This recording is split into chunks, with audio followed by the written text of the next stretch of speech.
Hello everyone and welcome back to Exploring Operating Systems. We are on Season 3 and we are starting with a whimper, maybe? Some people might consider this a whimper, some people might consider this a bang.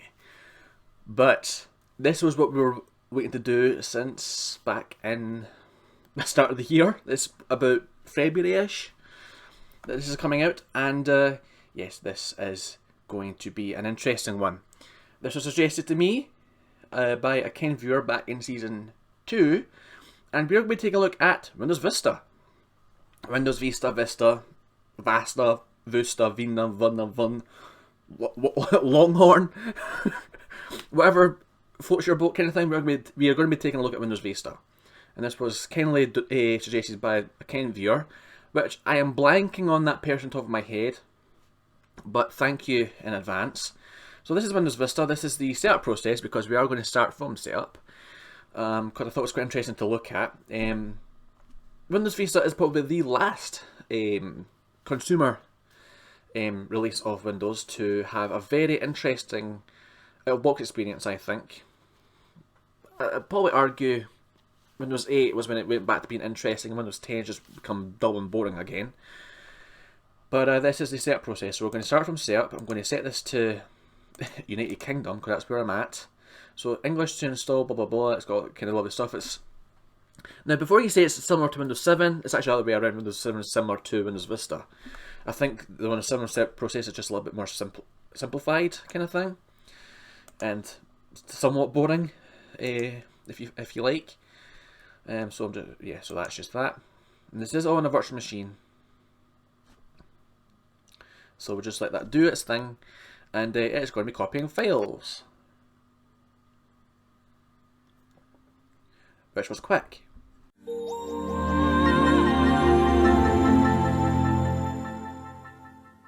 Alright, so we are back with the setup process and it's almost ready to complete.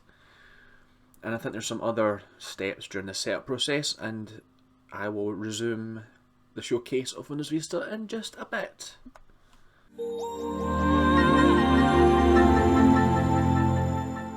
Alright, we are back in setup and it's now asking me to set up a user account, so I'm just going to put in some basic information. And notice how when you've not got a pattern in, this whole thing just starts to appear. Just going to do a basic one. And I'll just leave this, everything is going to be completely blank, as is, just simple setup process, and we're just going to continue on. So Ricky PC. And why not just call it the Exploring Operating Systems personal computer? Because, yes, that's what we're testing. And I could choose a desktop background, but I just want to see what it does if I don't do anything. I'm just going to leave it as such. And, yeah, I don't think Windows Vista is not in support any longer, so ask me later. So continuous meantime, yes. Choose whatever you like. Thank you. Set up Windows. Thank you. Is it me or is the logo a little bit misaligned? We'll just start. Press the start button to start. It's a treasure trove in Windows, I think. And yeah, it's got this kind of similar to Windows 9X kind of please sit back and relax while your computer starts the setup process. Time is precious more than ever. You need a system that is simple, easy, natural, and enjoyable so you can easily get things done and focus on what matters to you most.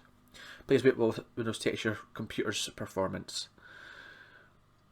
So yeah, it's got this kind of out-of-box experience, similar in a way to the setup process for the Windows 9X, where, as I've already mentioned, sit back and relax, or grab yourself a cup of coffee, I think during Windows 95. It's got this kind of nice out-of-box experience, similar in a way to Windows 10 and Windows 8, so they've never really got rid of that. I didn't get the chance to read that bit though. Connect, play, have fun with Windows Vista. You've got the hottest titles, latest features, the most vivid 3D graphics, and it's faded away. But you can read that yourself, as you can see. And the power to find anything and everything. And yeah, I really do like. I think it's faster, the more secure environment. They spend less time fixing problems and enjoy a faster, more reliable online experience with Vista. I think the setup processes maybe just a little bit faster in my hand, and in some cases it's actually rotating the same slides. It is running on a virtual machine, as you probably already saw from the VMware. That scared me. I don't know if you heard that, but that was the actual login screen that just sounded right there, right there. And it did give me a little bit of a fright. But yeah, the out-of-box experience is actually quite nice. It's quite pleasant. And Windows 8, as I say, still keeps this trend with Windows 8 and Windows 10. But it's only when you sign up a login kind of thing that has that setup process in.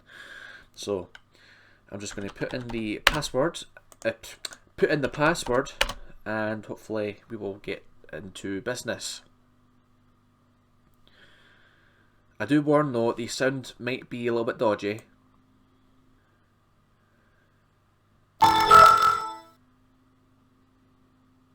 What did I tell you? The sound is just a little bit dodgy. A little bit dodgy. Alright, so I'll be back in just 2 minutes, and I'm going to set up the screen so it just looks just a little bit better.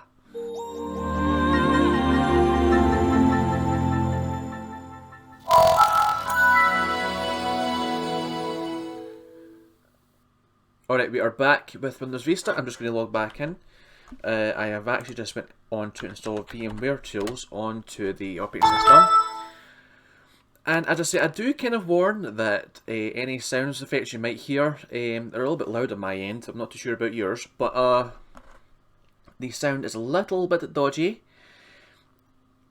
Because it is in a virtual machine, so the sound might be a little bit scratchy. There's been a few times where the sound has came out very much okay, and in some cases it just comes out very scratchy. But yes, I do actually have an AMD Ryzen 5 processor.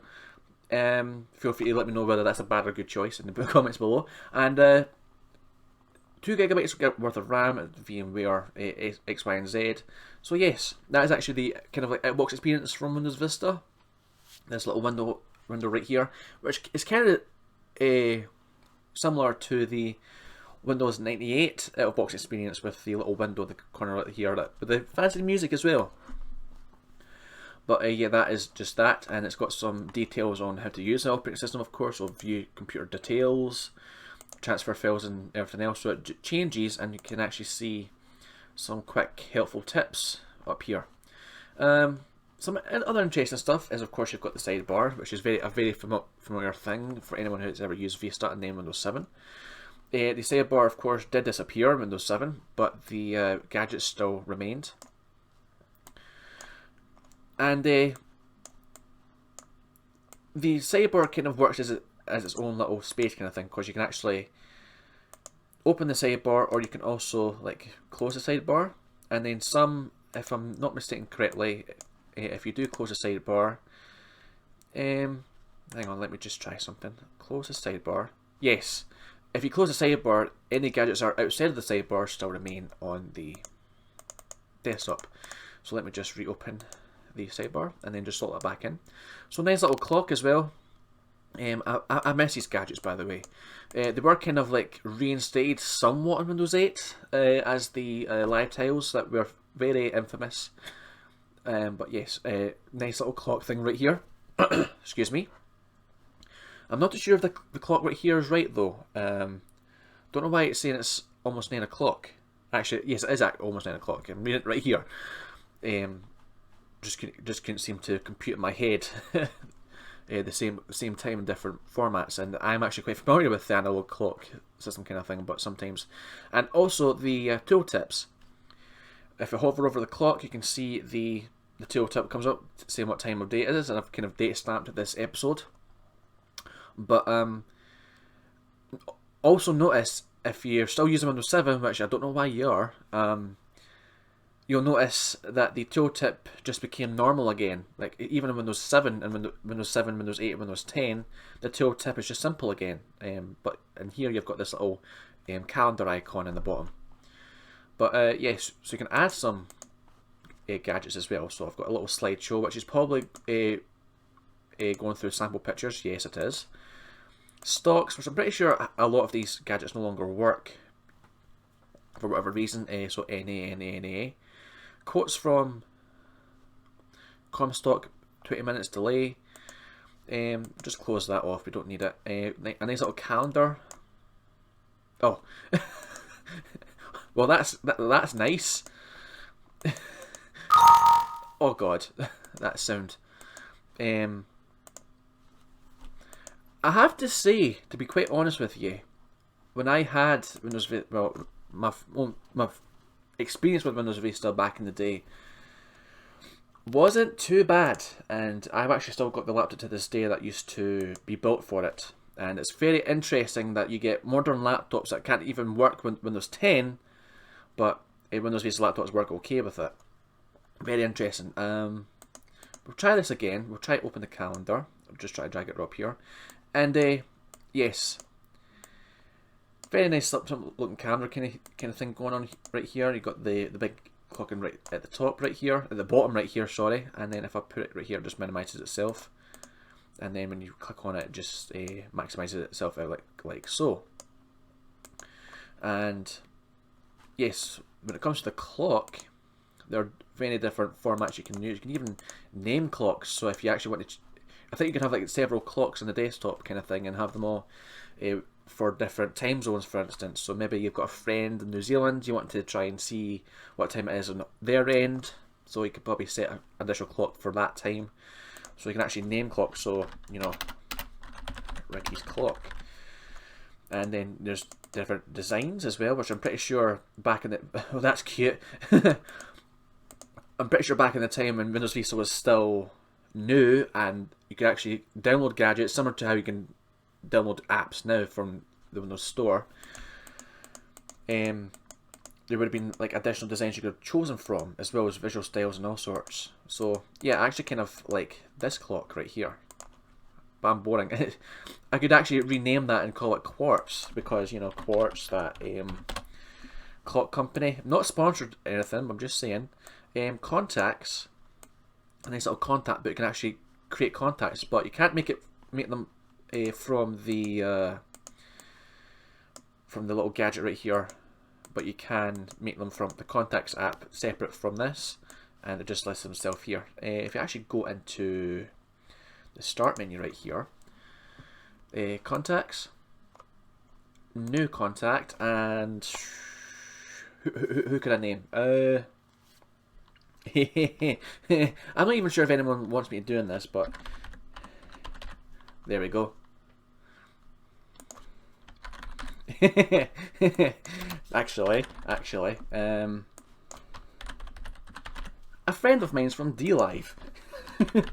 There we go. A personal title, D-Live content creator, and a nickname. There we go, and then blah, blah, blah. There we go. That is the contact details. So just add that.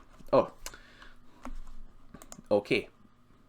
And there we go. I've got my little friend's account details right here, so I can go to them, and maybe if I want to email for whatever reason, I can do that. But I've probably meant to reset the gadget right here before I can actually see the updated details. So yes, you can see Lindsay right here. But yeah, there's also a CPU monitor as well, so you can actually see in real time. It's kind of like a racing car kind of thing, a little kind of a car kind of dashboard thing. Instrument cluster, which I think is what they're called in America, but you've got the CPU usage, and then you've got the RAM, which is at 27%. It's actually not too bad.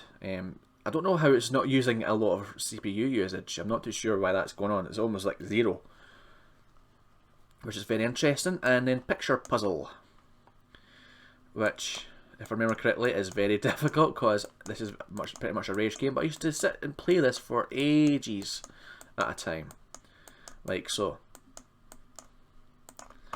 And then you can change the image as well, so you got different. I think most of these are more like profile pictures, I think. So you got little goldfish and even simple numbers as well. So you can organise the numbers from 1 to 10, which is all very well and good. Very clever, very nice design. And then the sticky notes, which have remained to this day since Windows Vista. Of course, you take on a very different design in this case. So I'll put them here, and yeah, I'll just close you off. So you can put them in the sidebar and just write a note and then add another note and then blah, blah, blah, blah. I can also drag them away, and it also makes them a little bit larger, but they have the same kind of design concept as you may have seen from Mac OS.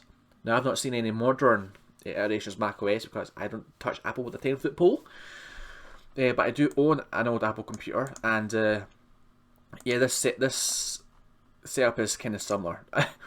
Windows 7 later on, of course, and then above would have like all individual sticky notes on the desktop kind of thing, kind of like in real life, if you know what I mean. And there was once a time where actually on my laptop, when I used to have Windows 7 on that, I used to have a whole stack of sticky notes with information such as my passwords. Don't do that. Passwords, information, my emails, addresses, and different access points and different websites I wanted to remember because I didn't want to bookmark them for some reason at the time. But yeah, you can also change the colours of them.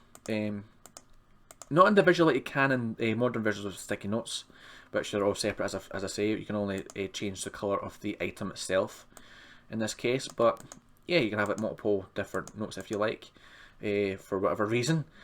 But you can add as much as you like. I'm not too sure how many you can actually add, so let's just test that now. Yeah, you can only add it up to 10, which, as I say, there was points when I was younger where I could have like 17 or even more than that. I can't even remember, but they would be all stacked in the side of the desktop. That was when I had Windows 7. But yeah, that is the sidebar right here, and there's some other stuff you could probably add as well. And get more gadgets, kind of like the kind of apps where you get now, and apps in the live tiles kind of replace the gadgets in Windows 8, of course. And yeah, very well and good. And so yeah, that is my sidebar. I've kind of personalised it a little bit, I suppose.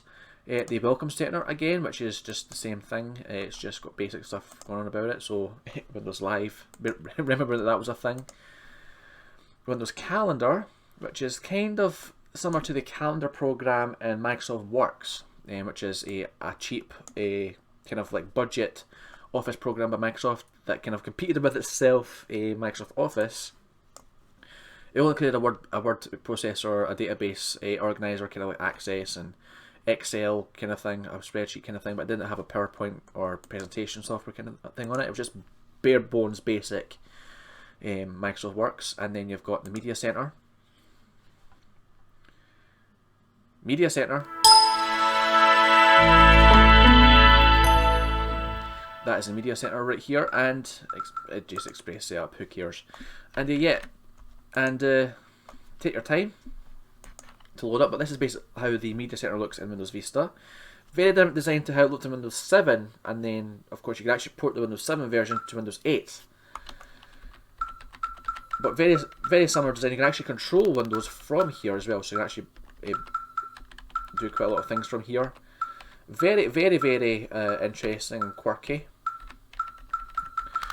But I've got nothing to showcase too much. Online media. If that still works, I will be very impressed. But pictures and videos, and it's got some Windows sounds on it as well. Library setup. No, so you got sample pictures, so I can take a look at all of the different images, right, like so, kind of thing. Go back. Let me go back. Sample pictures. Folders. No videos. And music, which is of course Windows Vista has a plethora of freaking pre-installed songs on it, kind of thing. Some I'm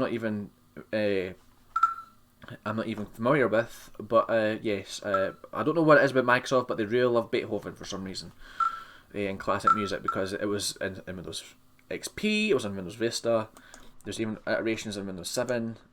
It's all different kinds of weird. But let's go to more options. Hang on, meeting. What the heck is meeting space? I'm still curious to stay what this is about.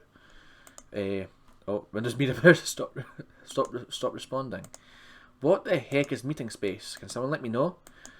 Hang on, ready to set up meeting space? Nah, forget that. Phishing, whatever, Internet Explorer. Oh, live messenger download.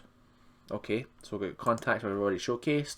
Internet Explorer, Default Programs, Contacts, Defender, DVD Maker. I made a lot of DVDs from this. I remember this like it was yesterday, kind of. But yeah, that's that. And you got Meeting Space. I'm not sure what that is. Photo Gallery, which I could be wrong. It's just at the top of my head right now. I'm kind of forgetting stuff, but I think in Windows 7 and up, the photo gallery is more simplified, which means you can only use it to view images. You can't really see them all from this gigantic hub. And this kind of goes back to design principles that Microsoft have had since Windows XP development. Before that, even when it was a project called Neptune, where there these different kind of like hubs that you could use to do different things, called activity centers kind of thing. They're all made in HTML and stuff at the time, but this is kind of what it reminds me of as well. And then of course Microsoft reintroduced this concept with Windows 8 with Microsoft Photos and all sorts, and then completely scrubbed this for the Microsoft Photos and Windows 10 of course. But yes, there's quite a lot of pre-installed or pre-added stuff on here. So I've got some video clips on here, which I'm not.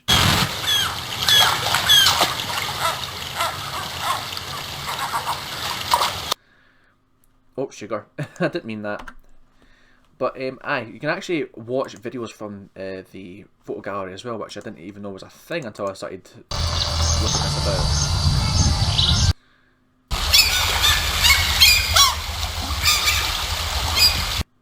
Interesting. I'm actually pretty certain. I think it's actually true.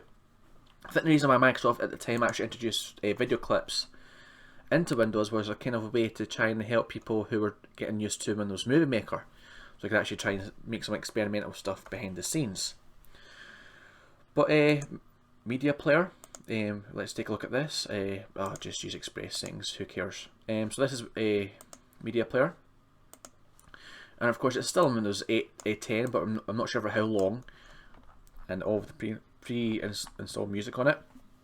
I won't be playing any just in case there's any copyright stuff on it. I'm not too sure about. I might have a compilation of this on a separate video kind of thing, but we'll see. And then you've got all sorts. So you've got media player, meeting space, movie maker. The classic of Windows since Windows Millennium Edition, which we're all familiar with that operating system. And then storyboard, timeline. Very familiar. I actually made my first few videos on this YouTube channel using this software that I had actually ported from Windows Vista to Windows, I think it was Windows 8 at the time, and I lost it in Windows 10 because of the update system at the time. But yes, early episodes of EOS is actually filmed and actually edited through Windows Movie Maker, which is all very fantastic. So that is that. Windows Update, which saw that. Calculator, nothing too different. It's still the same calculator from Windows XP, because of course how the development process of Windows works is that they'll take the base system that they're working on. So at this point it's Windows XP, develop it, morph it, and add whatever the features you want to put into it, turn that into that whole thing, and then they morph it into Windows 7. So they'll take the baseline of Windows Vista and move it into Windows 7, which I'm pretty sure is actually wrong. I'm pretty sure Windows 7 is actually a reset development of Windows XP, because of the failure that was Windows Vista at the time. I'll get to that in just a bit. I'll touch on that. But yeah, it's still the same calculator. Command prompt. We all know what command prompt is, and it seems to have just been touched upon from Windows XP, because it's, it's got the basic title bar on top of it. So it seems as though it's just been ported from Windows XP and it's not had too much done to it. And this is actually Service Pack 2. This isn't actually the baseline copy of Windows Vista. This has actually got Service Pack 2 installed on it. So connect to a network printer, Notepad. It's just a simple Notepad. It's the same infamous Notepad that we all use for some reason. Paint, run Paint, just Windows XP still Paint. It's not the one we see in Windows 7. The simple Paint kind of thing, very fun to play with. So snipping tool. Would you like to add the snip tool to your quick launch bar? Just the same. It's just the same tool from Windows 7, which is quite interesting. Of course, it's went through many different changes over the years, and of course, it's being replaced in Windows 7, Windows 8, Windows 10. That is, with the snip. I can't remember what the tool was in Windows 10, but sound recorder, simple sound recorder, which I think has been added to a little bit as well. So synchronization center, welcome center. We've already been through that. Windows Explorer. Wordpad, the same Wordpad from XP again. Of course, it'd be updated to be more like a Microsoft Word in Windows 7. And ease of access, all the basic stuff. You've got the on-screen keyboard, which is all very, very fancy. And then you've got the tablet PC system stuff, which of course, yes, tablets actually existed before the iPad. So it was actually, back in Windows XP, there was actually a separate version of Windows XP called Tablet Edition. It was actually designed for tablets, but a lot of these Windows Run tablets were actually designed for more commercial stuff. So there was a separate version of Windows XP that was designed to be more touch friendly, somewhat. Had additional stuff on it, so you got a second app for sticky notes. You can kind of still see the Windows XP visual style on here, so you can actually just type stuff. So I'm pretty sure that would be a little bit easier if you actually had using your finger kind of thing, or maybe like some kind of like pen or stylus to draw whatever you want to draw. But yeah, you can even record a note as well. Which, I'll try and see if that works now. I'll start recording. 1, 2, 3, 4. Stop, play. I'll start recording. 1, 2, 3, 4. Meh, it's alright. So you've got tablet input panel, which I'm not too sure how this works. Oh, nice animation. So just right here, hello. Hells, how dare you? And we'll go back into accessories, and then tablet PC stuff, and then Windows Journal, which still exists in Windows 10, by the way. So check that out if you must. Welcome. Of course, my handwriting is very bad through a mouse, and it's even worse in real life. Ow, my ears. But yeah, that's some basic stuff right here. And of course, Windows 7 would actually try to simplify the process, as well as making its touch friendliness better from Windows Vista, because of course Microsoft was trying to enter the tablet business from as far back as Windows 7, so that is why Windows 7 has bigger icons in many places as well. It's so that they can actually go into the tablet market, so that's why the taskbar's larger and all sorts. Fun fact. So yes, that's a tablet experience for you right there. And of course, if I had a Windows Vista tablet, I'd probably check it out and see if it works like that. Games, I need plenty of games in my life. Chess, which I don't know how to play in my film in Nelly. I don't know how to play chess. I'm not even interested enough to learn, but let's just see if this works. Did I lose? I'm not too sure. I don't care. Go back into games. Free sale. Because for many different years, many iterations of Windows, there's been different versions of Solitaire installed kind of things. You've got free sale, you've got all that kind of lovely stuff. Games Explorer, which we'll get onto that in just a bit, but that's basically what that is. Kind of a remnant, as I say, from the previous development cycle from Windows Neptune going into Windows XP, is the Games Explorer. So if you installed any games, so for instance you installed something like, I don't know, Garry's Mod, The Sims, I'm not too sure, onto here, all the games would be listed right here. I'm pretty sure even the expansion packs for each game will be listed here as well, all in one little hub. And it still exists to some extent in Windows 8, to some extent I think. I'm not too sure. But yes, that is the games center. And it's still, I remember this distinctly from when I used Windows 7 because I actually had a Windows 7 laptop, of course. And I had a whole load of pre-installed games on it from HP, of course, from, I can't remember what the company is that they were designed with, but Hearts. So we go west, north, east, and Ricky. I am the New South. Yay! I'm pretty sure you can actually change each... you can actually change the different names. Shall we do this? I'm not even sure. Just thought of some ideas for some parody YouTube content creators that I thought of right now on the top of my head. I think might be quite funny. I'm not too sure. It might. Some people may be insulted by this content. I'm not too sure. But if you're able to guess what these content creators are reference with these knockoff kind of things or references kind of things, feel free to let me know in the comments, and you might win a cookie. Okay,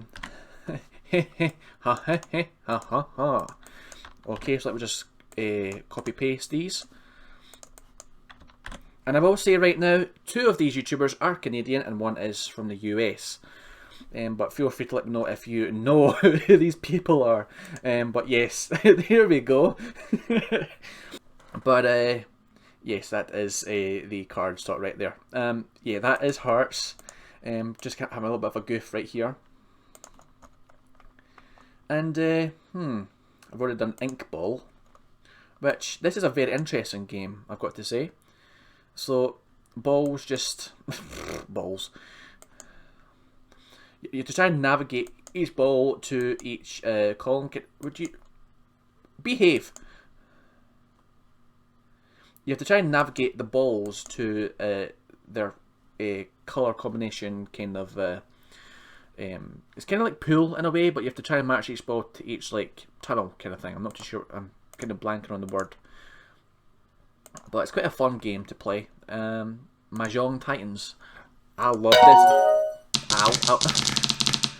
I love this game, I've got to say. It's not. I'm not even laughing right here, but I love this game. Having to match all these cards up to each other.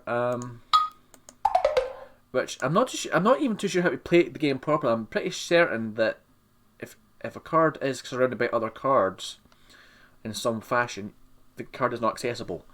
So I can't choose that card. But if I can try and find a card which is interesting, nope, can't do it. So I'm kind of stuck right here. I could probably choose. I could play this game for hours. It's not even funny. Just reinstall Vista just so I could play these games. It'd be quite fun, I have to say. But I don't know. I'll play it later. But I love Mahjong Titans. It's a very difficult game, but it's fun to me. So you've got the redesigned. Shut up. You got the redesigned Minesweeper in Windows Vista, which was still in existence until at least Windows 8. Same version, same part of the pie. So we'll just save that. So that is Minesweeper. Purple Place, we'll get into that in just a minute. So we've got Spider, Solitaire, and we've got the alternate Spider Solitaire, which is just Solitaire with a spider.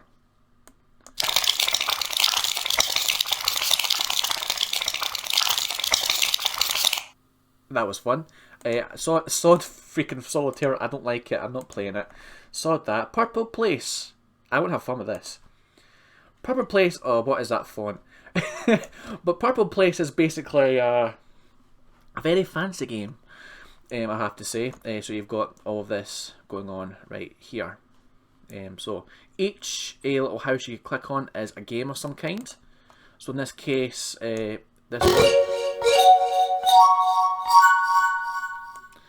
this one right here is actually a a kind of like match card kind of game, so you have to match each card to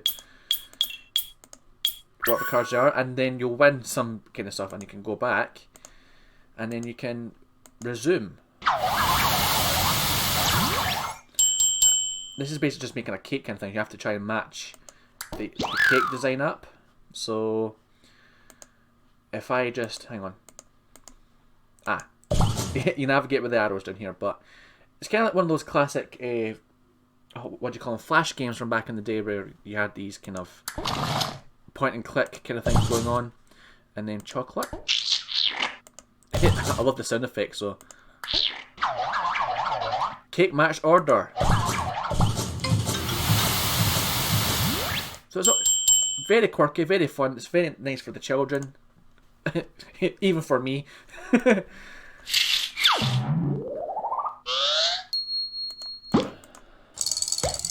Character creator, but you have to try and you have to try and do something. We're already on purple, but you have to try and make a character. I'm not too sure how this game actually works, but it's fun. So that's Purple Place. Nice little game to play. It's very, very kid friendly. Very nice, very cute. So that's all of the games on Vista. And I have to say, I've got to miss a lot of these games, but I'll probably reinstall Vista someday and play these games by myself. Yeah, I'm a lonely.